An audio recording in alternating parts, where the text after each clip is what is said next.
All right, welcome back here to the Hill on NewsNation. Over to the campaign trail now.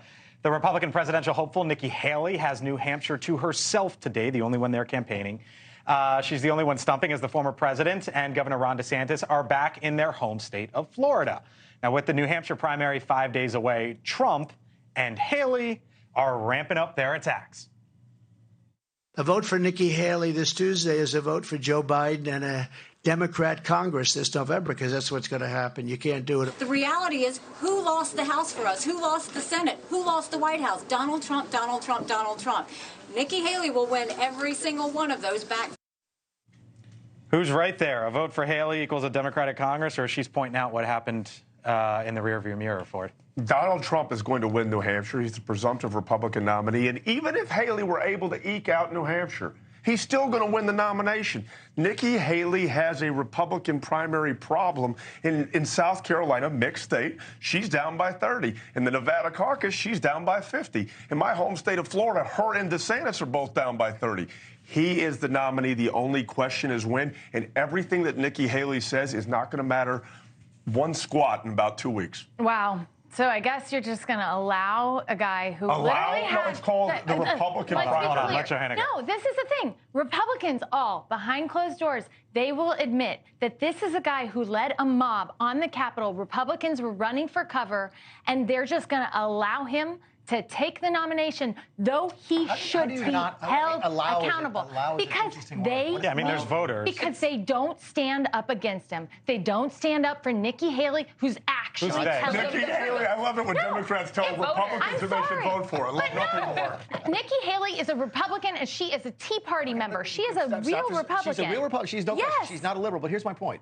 Christie just tried to do exactly what you said and was polling at 8% in New Hampshire. So I get it, and I understand the Democrats' perspective on it, but this whole idea about allowing... No, it's not. I don't think it's a scam. It is the voters are making this choice. The Republican voters are saying they want Donald Trump. In state after state and poll after poll. It doesn't matter the 90-plus charges. It doesn't matter the indictments in multiple different jurisdictions. They don't care. So the question we have should be one of the voters more so than one of the candidate, and honestly more so than one of Nikki Haley.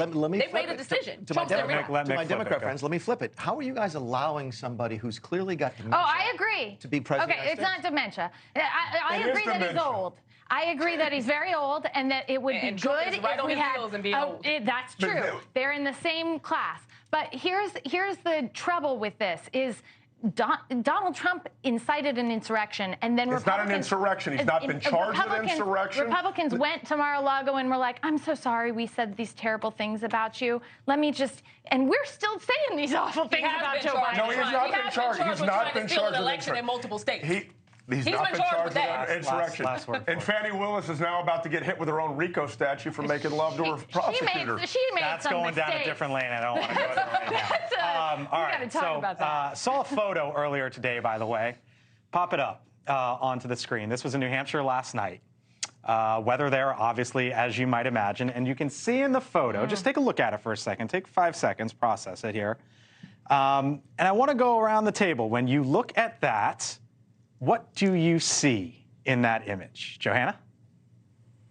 I see another small state where we're going to have small numbers that are going to go for Trump, and all of a sudden the media narrative is going to be that America loves Donald Trump, where there are Republicans who have a lot of conviction out there that just want the Republicans in leadership to stand up for them. You're on this small state thing. What do you see, Mick? A small state that made Barack Obama's career. No, we lost in New Hampshire. In that photo, I see a lot of women. Interesting. In that photo, I see a lot of people who are willing to brave frigid temps and do not care about Trump's many scandals, many legal cases, and are willing to come out and support him. There isn't anybody else's sign that's even up there. They do not care. These are diehard Trumpers, and that's all that matters. I see a bunch of Trump supporters who are going to bear frigid temperatures and crawl over broken glass to make sure he's the Republican nominee. I also see a whole bunch of white people. This is the most non-diverse crowd of all time. Well, we went to Iowa first. You guys canceled the whole primary. We go to South Carolina. Iowa. Thank you for watching. And make sure you go to joinnn.com to find NewsNation on your television provider. And don't forget to click the red subscribe button below to get more of NewsNation's fact-driven, unbiased coverage.